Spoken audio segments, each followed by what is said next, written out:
right, welcome to First and Filoni. This is our week one episode. We have one week zero in the books, Mr. Cooper. How you doing today, man? I'm doing all right, but just Not too bad, man. Well, this might have been one of the better week zeros we've had in a while. Four pretty decent games. We had a massive comeback in the Montana State New Mexico game, and um, a good one to start with the Georgia Tech FSU. So let's go ahead and just talk about that one since that was the main one. Georgia Tech FSU 24-21 came down to a last minute field goal. Um, I'll let you go ahead and give me your thoughts on the game. Give me your thoughts on Florida State. Um, floor is yours, man. I mean, I thought all in all it was a good game. I think in the last podcast we did, I did say don't be surprised if Georgia Tech wins. Um, they did finish the season strong last year. But the thing that stuck out to me more than anything was it just felt like to me that I don't know if it's the curse of DJ or DJ is just holding back or he doesn't have the weapons. I mean, it blew my mind. I mean, I thought that, being in Mike Norvell's offense, they just spread him out a little bit and throw the ball a little bit. But they just, I don't know, they didn't look really complete to me as a Florida State team from last year, regardless. I know that they lost a lot, but I mean, daggone, man, when you're still getting recruits the way that you are through the transfer portal is how you're living these days. And anyways, Yeah. but it just, yeah, something just didn't really look like. But like I said, hats off to Georgia Tech. They played a hell of a game. Yeah, I'm gonna push back a little bit on that.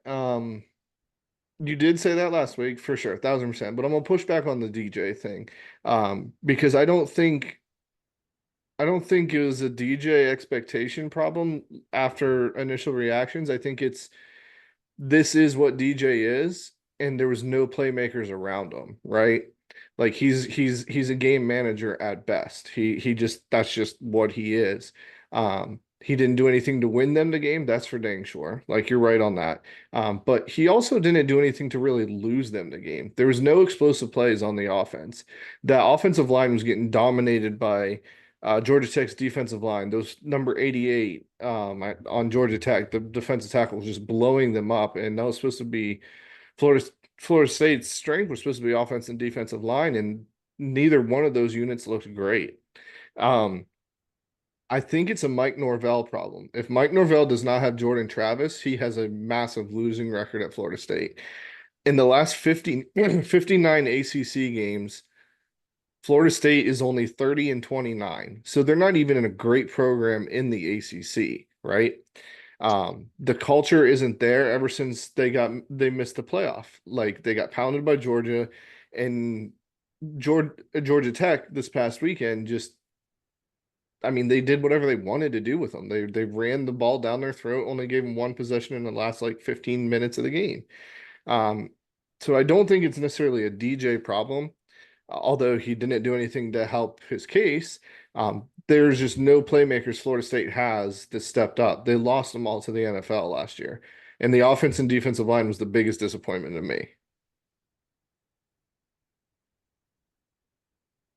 Yeah, Um, but once again, I mean, we can all go back and say this, but dude, it, you can say what you want, but DJ had quite their weapons at Georgia after Trevor Lawrence, but he still couldn't find a Clemson, way yeah. to get it together. No, no, no, no, no. I I agree. mean, I agree with that. if I'm not mistaken, Clemson had Amari Rogers. Who else did they have that year? I mean, there was 2 years. I mean, he went down and beat Notre Dame in that massive game, and that's why everybody has high expectations for him. But the year after that, when he basically was getting replaced by Klubnik, he didn't have any weapons. Clemson didn't have anybody great. When he had Damian Martinez at Oregon State, he did well. I was on his case all last year with him. I was like, when he has a running game, he's good. Um, I'm not disagreeing with you that he could be the problem, and he very well could. I'm just saying he didn't lose Florida State that game. It was the offense and defensive line. Oh no, I'm not saying that he lost it Right. completely, but I mean, as a team that, As a high for recruit granted they transfer, didn't, he they, needed to do it. I mean, that's what I'm saying. But what Yeah. I'm saying is like for a team that was snubbed out of the playoffs last year, Right. and I you're trying agree. to come back this year with a vengeance. I mean, Yep. you got to get better all around the ball. It's not just him, but Yes. Yeah, yeah. So no, I can agree with that as well. So the only other question I have then, how good do we think Georgia Tech really truly is? They seem to have a good offensive line and a great running game. That little number 11, man, he is shifty as all can be. They're running back, right? And it seems like they have a good running attack. My question is, Haynes King fumbled twice, and he didn't really throw the ball. So if somebody stops the run on Georgia Tech, are they going to be any good? Do you see them being any better than 7-5? Does this game change your viewpoint on them, or do you think it's still going to be like a 5-7 win team and middle of the pack?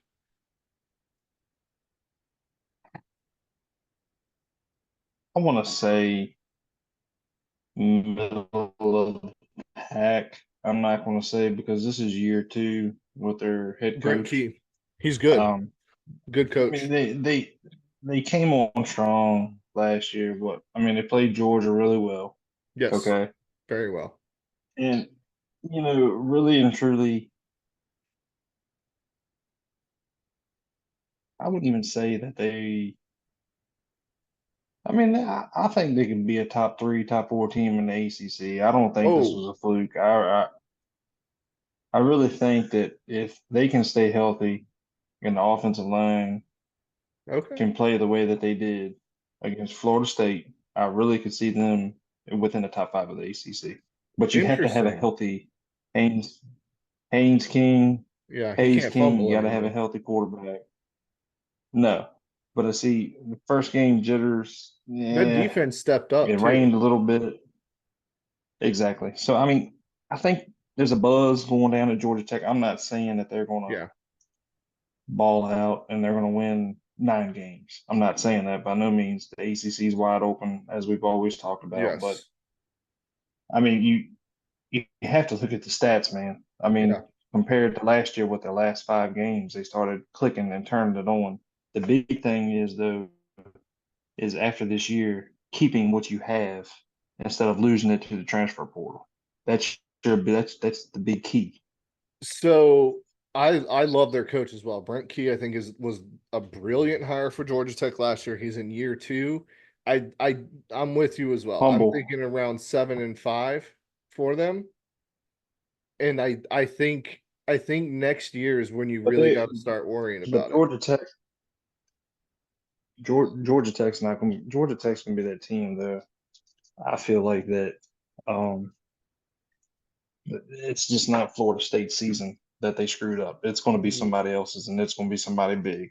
Well, yeah. I mean, the big three in the ACC could all potentially have losses by the end of week one because I Clemson's mean, Clemson I can versus tell you right Georgia, now, and as an NC State fan, I'm scared to death to go down to Atlanta, Georgia for this I would game. be too. I would be too, to be honest. But what I'm saying is Georgia Tech did the thing to where the ACC can be wide open, where Clemson's probably going to lose to Georgia, and Miami has a chance to lose in the swamp at Florida.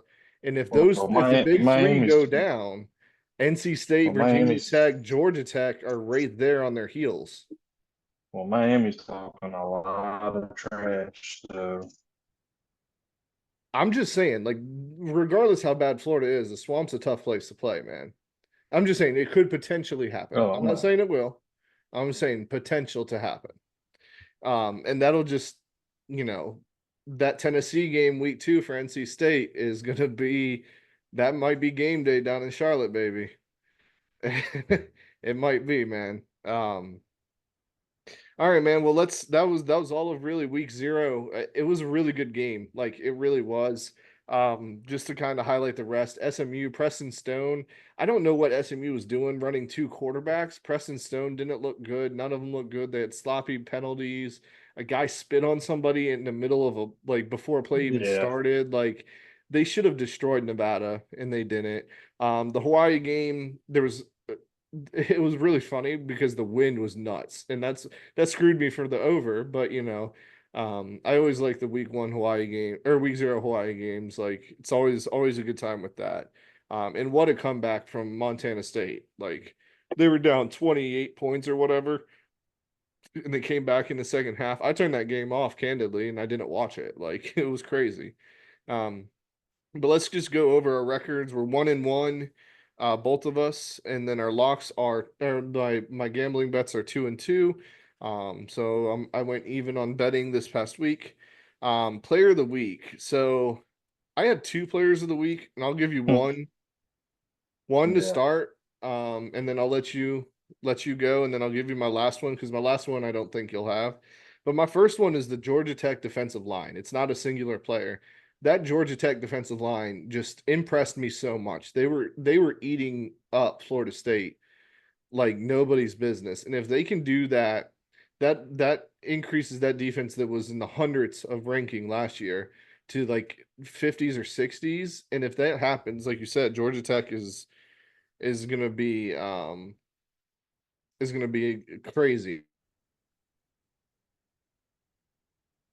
Sorry about that. But yeah, no, the Georgia Tech defensive line was my first player of the week. Like they just impressed me so much, man. They tore up Florida State's offensive line. Like that's my first player of the week. I have another one, but I'll let you go ahead and go first. Who was your player of the week? Um, Player of the week actually went with Georgia Tech's offensive line. Okay. Uh, Anytime against a good typical defense that you think you're going to get from Florida State, which is typically they do have a pretty average to decent defense. Yeah. Anytime you can rush 36 times and have 190 yards on the ground, I mean that's pretty freaking impressive. Yeah. That was nuts. Yeah, no, I agree. Um, the only other player that I want to shout out here is actually an individual player on Georgia Tech's defense. Their middle linebacker Efford, and for no reason, I mean, he had a good game. I think he had like 10 tackles, but the collar that he had, that is what your linebacker should look like. His number 44, I He kind believe. of looked like an old Brian Urlacher. Yeah, a Mike Allstott, Brian Urlacher look, and face paint all the way down, big old cowboy collar. Like that's what I want my middle linebacker to look like. He can be slower than molasses, but he's gonna hit you and hit you hard in the hole, and that you do not want to I'm just see. saying, Oh, I'm just saying, if I'm a quarterback or running back and I'm seeing somebody like that, I'm pretty nervous. yeah, I'm not going in the A gap if I see him on the other side. No thanks. I will fall down and take the loss of yards. Um, all right, we'll go ahead and go on. Go ahead and give me your winners of this past week. For the winners, man, I got to stick with the Yellow Jackets. To me, that was the Yeah. real true winner of the week for me. Yeah, I'm with you there. Also, college football fans. It seems like Ireland is Yeah. a great place to have a week zero game. That's two or three in a row that have really put out over there. Game day was rocking over there as well. And like I said, there was good games on each level of a week zero, and we never get that. So great game at week zero. Great week right there. Next we'll go talk about losers. It's gonna be a theme here. I'm gonna say SMU. Like, what are you doing? Like you're coming into a Power Four conference. Um, you have a good quarterback, Preston Stone, and they did not look disciplined. They did not look good. They did not look efficient. Like SMU, I was high on them for the ACC. Now I'm not. Yeah, believe it or not, I had SMU as number one, Florida State as number two. I mean, I had a lot of when I heard that SMU was coming into the ACC, I was like, okay, this is going to be a team that's going to be fun to watch. That Right. really could either upend somebody's season, make a lot of things interesting. But I kind of lost respect for all that when that player spit on somebody. I mean, come Yeah. on now. What are we, a JUCO? Yeah, no, I completely agree. Like that was just Not bad mouthing, not bad. Yeah, but not like I said, I'm not bad mouthing JUCO. But I mean, come on, man. I mean, yeah. you're in a big time Power Four conference. Yeah. No, I'm with you 1,000% there. Okay, man. Well, let's go ahead and get into it. Let's get into the game picks of the week. Kind of a shorter recap than normal, but like I said, week zero, only one game really to talk about. We have 13 games on this schedule here. 13 games. For those who are new to this, what we do is we go down, we pick the games straight up, not against the spread, and then at the end, I give out about 10 locks a week that I bet on, and we'll see how we do by the end of the year. Last year, um, I think I hit at a 70%, 69% win rate on head up and 65% on bets. And I think Andrew was about 68% head up. So we did pretty good here. Pretty decent slate. It's not as packed as you'd like, but we have some good games and good spots everywhere. Let's start with the Thursday night games, and we'll go with the biggest spread on here. Western Carolina versus NC State. NC State's favored by 32 and a half. Only reason why I put this game on here is for you guys. So I'll let you have the floor with this one, sir. I'm going Western Carolina. Yeah. Yeah, I couldn't keep a straight face. No, man, I'm excited. Football's back. I think the boys in Raleigh are going to put on a show. I kind of hope they hold the playbook back a little bit for next week.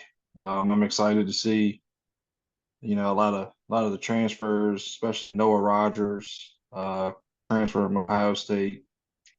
The only concern I really have is going to be the linebacker play.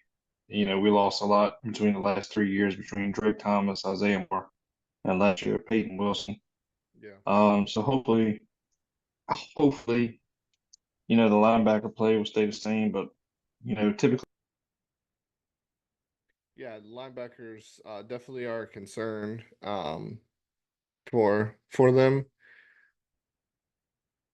But I think just in the general it'd be a good warm-up game for NC State, especially going into Tennessee next week. I think this warm-up game will be good for them for sure. my thing is to me, especially the way the 12-team playoffs going to be, is you're going to have to pile the points on. And that's something that Dave Dorn's not a big fan of doing, but this Yeah. day and time, I think you're going to have to convince the committee that okay, they played Western Carolina and they played damn good. So That's a good hopefully, point. I'm not saying run the score up like Buddy Stevens down at EMCC, but go ahead Yeah. and get a 30, 40 point lead, and let some of these younger guys come in and get some reps, some very valuable reps, because God only knows with the injury you're probably going to need them. Yeah, no, that's definitely a good point. Especially if they're not going to be a conference winner. If you want to have a second bid in the Big 12 or ACC, then you have to get some style points. So that is a good point.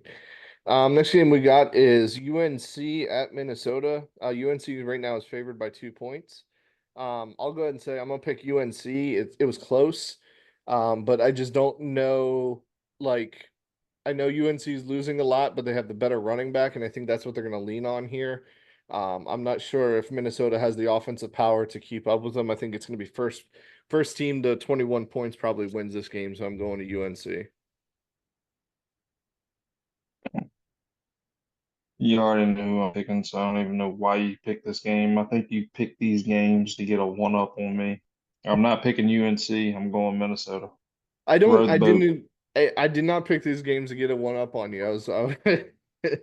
I really think it's going to be a decent game on Thursday. The Well, last I'm just letting you know. You ain't got to worry about me ever picking UNC.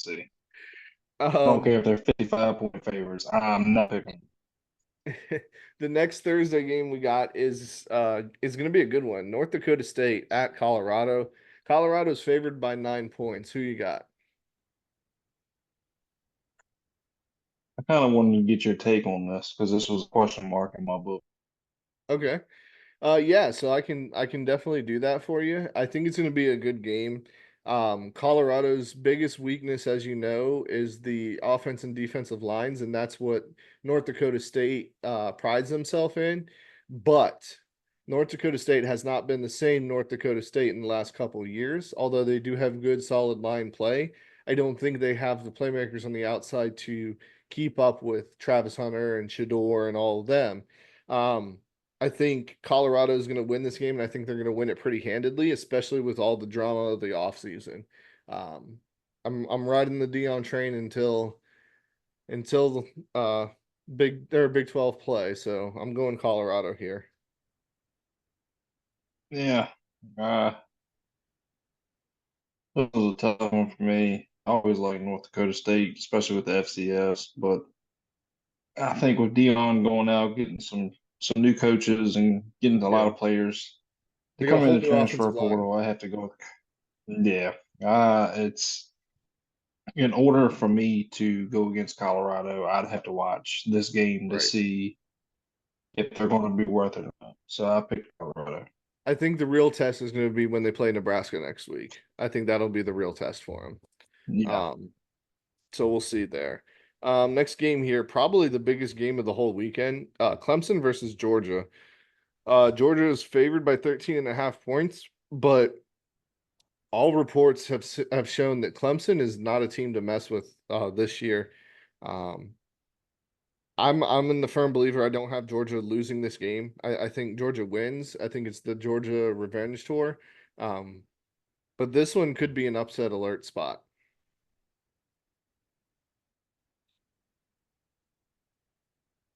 Hmm. I went with Clemson, Interesting. and I'm going to tell you why. No, I'm just kidding. I went with Georgia. Are you joking? I was like, woo, woo. No. Dude, I think Georgia is going to. They might struggle a little bit in the first half, but from this game here on out, they're going to dogpile it on. Yeah. Yeah, I think so as well. Like I Yeah, said, I'm they telling you, might man. trip up. Kirby Smart's got a bad taste in his mouth, and I can tell you right now, he when he gets a chance, he's going to pour it on to make a statement. Yeah, I think they get a bad taste in their mouth from last year. They might trip up once or twice this year because they do have a very tough schedule just because of back-to-back play. But I think Georgia's going to be one to be reckoned with, and we'll see them in Atlanta in December. So next game here, sneaky Is this good game? game. Is this game? Was this game at Georgia or is this in Atlanta? It's in Atlanta. It's the Chick-fil-A kickoff. Okay. And Yeah. But if you remember a couple all years right. ago, Georgia put 42 on Oregon, 42-9 or whatever it was, when Yeah, Dan Lanning took over and it Oregon. was quick, and it was quick, fast, and in a hurry. Yeah. Um, Next game, another sneaky good game. Penn State at West Virginia, noon kickoff. Penn State right now is favored by 8 points. Um, Garrett Green and the boys, you think they get it done versus Penn State, or does Drew Aller hopefully come out this year? I, I got to go with experience, man. I got to go. I wouldn't even say experience. This one was probably one of the toughest games for me to pick because West Virginia came on so strong at the end of the year last year and gave Neil Burton's ass coaching. Yeah. The only thing that I feel like is going to get West Virginia is going to be the talent level, Yeah. It's a noon right? game though. So, If it was a night game, I might change it. yeah, and then you got a Drew Aller who is in his second year, Yeah. who proved himself in his first year that he could win. He could win, Yeah. but then again, you're playing at Country Roads Take Me Home Hmm. with some rowdy fans. And first sign of hope in years. Pat McAfee's there on I'm Friday. going to take Penn. Yeah, see, this is Yeah, it's definitely going to be a tough one for sure. Like I was saying, I think if if the game was at night, if the game was at night, I'd definitely side towards West Virginia, just because it is I'm tough to taking play Penn in State. Morgantown.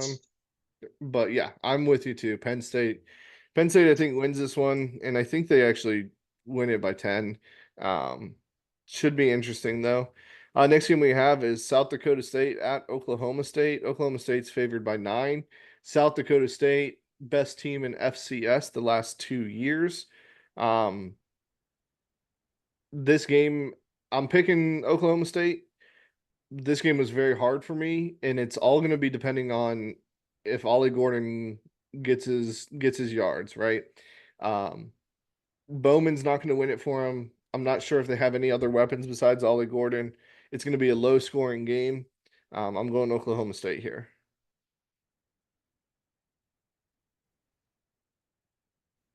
I'm gonna go Ollie Gordon. It's about my. I really want to see him get 2,000 yards on the ground this year. Yeah. I would like to see him try to hit Barry Sanders for Oklahoma State, but I don't know if he will. Um, but we'll see. Next game, tough game. We have probably the game that means the most for both teams this year or this week. Notre Dame at Texas A&M. Texas A&M favored by 3 points. This one was very tough for me as well. Elko, first year head coach last year, just destroyed Clemson.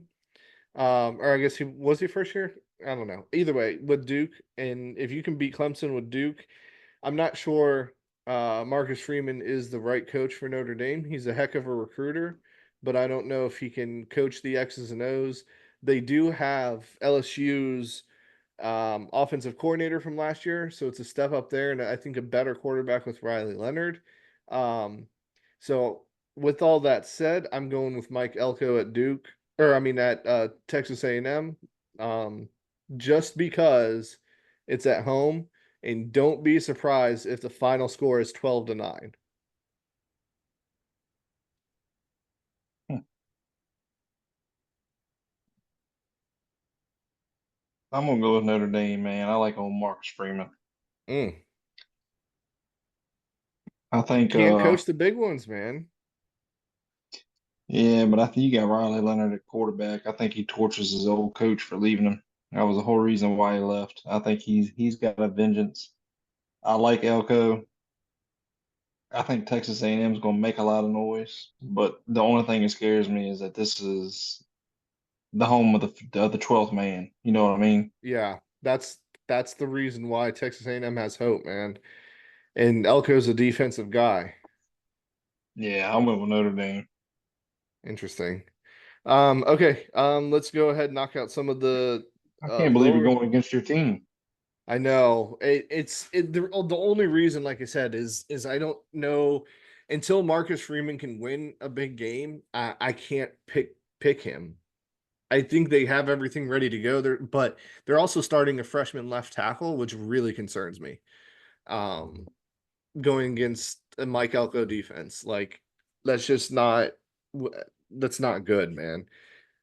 I don't know. I think it's going to be a good game, and if I have to eat humble pie next week and Notre Dame wins by 20, like I will. I 1,000% will. Won't pick against them the rest of the year. Next game we have UNLV at Houston. Houston's favored by 2.5. I don't think Houston's all that good. Um, I think they need to rebuild. I think with oil money and NIL, they're gonna be good, but I don't think they are. And I think UNLV is amazing. I was all high on them last year for the Mountain West. I'm high on them again this year. I'm going UNLV in the upset. You gotta remember Houston lost Cam Ward. Cam Ward with Washington State. Oh, was it Washington State? Yeah. Who am I thinking of? Left Houston. Uh, I don't. Donovan Smith. I think, or is he still there?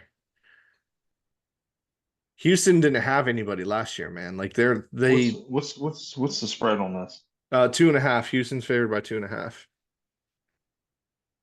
It's going to be a close one, but I think UNLV has the running power just to bulldoze them over. Definitely going to be a high scoring game because UNLV's defense is not great. Give me Houston. Next game here, JMU at Charlotte. JMU, darlings of the NCAA last year, bowl eligible this year, but they lost pretty much all their team to Indiana when Kurt Signetti went to Indiana as their head coach. Got a transfer quarterback in Dylan Morris, good running back in Adai. JMU is favored by 8.5. Charlotte head coach came out in a press conference today and said half of his starters are out hurt and won't play. Um, that's what did it for me. I'm going JMU here. But could be a trap game because Charlotte is a good team and they have a really good coach. Yeah, I went with JMU after the report of 50% of the starters are going to be out. Like, what the hell are you doing down in Charlotte in Right. training camp? Correct. Yeah, it's interesting. Although if Charlotte pulls out those gold unis that they came out with in the summer, that might change my mind. Those things are slick, man. Those things were great. Next game here is Wyoming at Arizona State. Arizona State, favored by 6 points. Finished strong-ish last year. Second year head coach, young guy, Dellingham, I think his name is. Um, who you got here, man? Arizona State or Wyoming? I This think was I'm tough. going to go Wyoming. Yeah, I went Wyoming as well. I think if it was at home, I'd be more convinced. But I Wyoming, I love their uniforms, the brown and yellow, surprisingly. Well, Um, they're also one of those teams that is like really slept on, always. They're and always underrated. they always beat somebody's tail that'll mess somebody up. You know what I Yeah, mean? Texas Tech last year because you were high on Texas Tech, and then they Yeah. they whipped up on them last year. So let's go back to Saturday morning slate, noon kick or 3:30 kickoff in the swamp, Miami at Florida. Miami right now is favored by 2.5 points. You already know who I'm going with. I'm going with the Gators. I think Florida's going to finish their first 5 games undefeated, potentially their first 6, if they can beat Tennessee and Neyland and then home at Texas A&M. But this is a big one. I think Florida's heard everybody talking, saying that they have no chance. Graham Mertz is back, and if he isn't, DJ Lagway, 5-star quarterback out of Texas, will come right in. Montrell Johnson is going to play officially. He was their starting running back, probably their best offensive player outside of Eugene Wilson, the receiver. Look for a low scoring game, a dogfight. I don't trust Cam Ward. I've seen too much of him at Washington State for him to piss down his pants on a big game. I'm going Florida here, and I'm going Florida by 7. I went with Florida myself. I think Miami's talking way too much trash, and to be quite frankly honest with you, I do not like Mario Cristobal. I think he's a great recruiter. He just is not a good coach, and I'm not sure his culture is there. Where Billy Napier, I'm not sure Billy Napier is a great coach, but he at least has set a culture that seems a lot better than what was there with Dan Mullen before. So we'll see. Should be a good game. I'm excited for that one. 2 more on the slate. We have USC versus LSU. LSU is favored by 4 points. I think this is USC's coming out party. Miller Moss, watch him throw 5+ touchdowns. Give me LSU. Really Yep. interesting. Okay, and then the final game, Boston College, Monday night, Boston College versus Florida State. Florida State's favored by 16.5 now. The line changed this afternoon. I have Florida State. I don't think Boston College is all that good, and I think Florida State wins by 3 touchdowns. They're gonna poor Boston College is gonna get the shit end of the stick on this one. Give me Boston College. I like Bill O'Brien. I think he's going to turn Ooh. his program around. I'm just kidding. Give me Florida State. I'm not that dumb. I was about to say, dang, we're getting bold early, aren't we? Uh, Nah, you're going to the Doak after a big loss overseas in Ireland. Yeah, Florida yeah. State's not losing 2 in a row. No. Okay. Before we get out of here, and we do the players to watch this week, I do want to go over my locks of the week. I have 11, so bear with me. Kent State versus Pittsburgh. I have Kent State plus 24.5. I think Pittsburgh's not that good, and I love action football. Give me Kent State plus 24.5. Colorado versus North Dakota State. Colorado minus 9.5. Like I said, I think Dion has something to prove this year. And like you said earlier, style points matter. So let's see what they do. Miami at Florida under 54.5. I think it's going to be a low scoring game. It's going to be a 3:30 game in Florida where the heat's been in the mid 90s with all the humidity. It's going to be a hot one. Not a lot of points scored. Next, we have Vandy versus Virginia Tech. I have Vandy plus 13.5. I think Virginia Tech is going to win. I think they're very good, but I think this is a trap spot. And look out for an upset alert, Vanderbilt, because it's at Vanderbilt too. Thursday night game, Jacksonville State versus Coastal Carolina. Jacksonville State -3. Oh, Rich Rod and the boys. I think they're going to win by 10 plus. Give me Jacksonville State -3. Uh, Notre Dame at Texas A&M. Like I said, dogfight under 46.5 points. I wouldn't be surprised if it's 12 to 9. Um, Next one, little concerned with the high point spread here. UTEP versus Nebraska. Nebraska is favored by 27.5 points. So give me Nebraska minus 27.5. I think Dylan Riola comes out. UTEP is not good. They're not bringing back anybody. They might be one of the worst teams in FBS this year. USC versus LSU. I have USC +4. I have them winning outright, so give me the points as well. I also have them going over 64.5 total points in the game. No defense on either side. 5 touchdowns per quarterback easily. And then JMU versus Charlotte, because of the injury bug, I have JMU -8.5. And then the last one, Boston College at Florida State. Give me Florida State -16.5. We already talked about that just a minute ago. They're winning by 3 touchdowns plus. They're going to put the smackdown on Boston College, unfortunately. Any issues with any of those? Nah, All right, here. And then players to watch this week. How many do you got? Because I got 3. I got 3 myself. Okay. Go ahead and give me your first one. I'm You go Homer going to be Grayson a McCall. homer. Yeah, no, actually, I did not. Believe it or not, I did do a homer on 2, and you'll be surprised by the third. But my first homer, I'm gonna go with Noah Rogers, man, wide receiver that transferred from Ohio State to NC State this year. I think he's looking for a fresh start. He said he went to Ohio State and he chose it for the wrong reasons. So he came back home to play with his family in front of his family so his family could watch.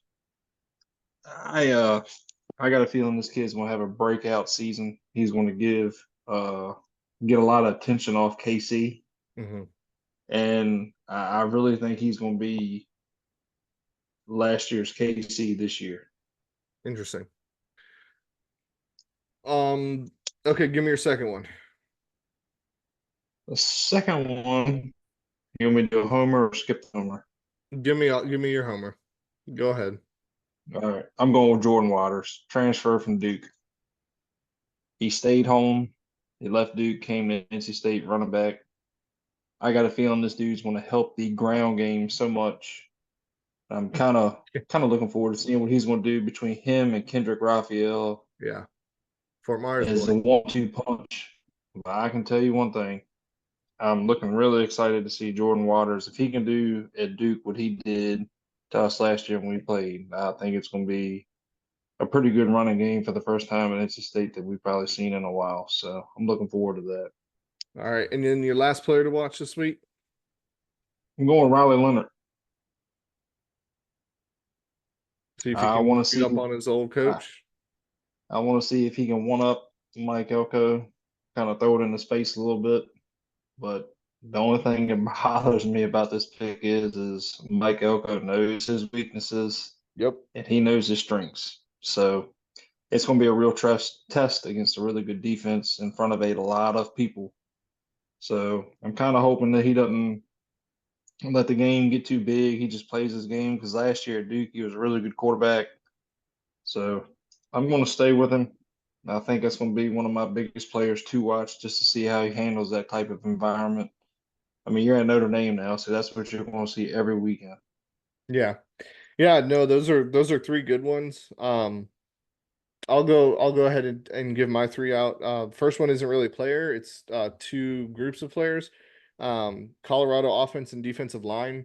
Let's see what this transfer portal did for Dion. That was their biggest weakness last year. They got a five-star freshman, they got a couple good interior linemen. Their defensive line should be a lot better, but their offensive line was the biggest concern. You give Shador some time, he's gonna light you guys up. But Shador also has to help them out by not holding on to the ball too long. So against a solid North Dakota State team, FCS team, but they're always solid in the trenches, always good offense and defensive line. So we'll see what they do there. The next one is going to be the quarterback battle of Graham Mertz versus Cam Ward. Can Cam Ward get over the big game jitters? And does Graham Mertz actually put it together like he did last year? If you remember, Graham Mertz before he got hurt was like 77% completion rating, had very little turnovers, was doing pretty well with like freshman wide receivers. How well can he do coming back from an injury? And can he save Florida's season? And then the final one I have is Drew Aller. Last year he was good. He only threw two interceptions. He only had two bad games, and the two bad games are versus two top five defenses last year in Ohio State and Michigan. Every other game he did well. They couldn't throw the ball downfield, but I also don't think they had receivers to do so. So can Drew Aller in a big spot with versus West Virginia, can he show up and can he prove to me what I thought he was going to be last year? Those are that's probably my biggest one. I'm interested to see if Drew Aller can do that. Yeah, if I had to take a wild card, I'd have to go with West Virginia's defense against Drew Aller. Yeah. Are they improved enough from Yeah, last year? because I mean, really and truly, dude, the Big 12 is known for the offense, not the defense. Yeah.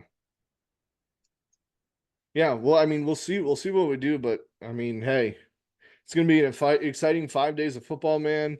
Only day that kind of is poopy on the schedule is Friday night, but that's I okay. know, and I'm so freaking mad that. Well, I'm not mad because I'm actually kind of happy that the game's tomorrow night, but Yeah. NC State revealed that they're wearing white helmets with red and red. Oh my God. Use them up versus Western Carolina. That's Oh yeah, that's yeah. What a smoke show. yeah. All right, man. Well, this was a great week one episode, man. Excited to get this started and seeing where we end up by the end of the year. Thanks everybody watching and listening. Um, we had a couple new viewers I saw this week. So if you guys have any questions, want us to answer, want us to talk about any hot takes, shoot us a DM, shoot us a text, and we'll get on it for the next week. But until then, we'll see you next week.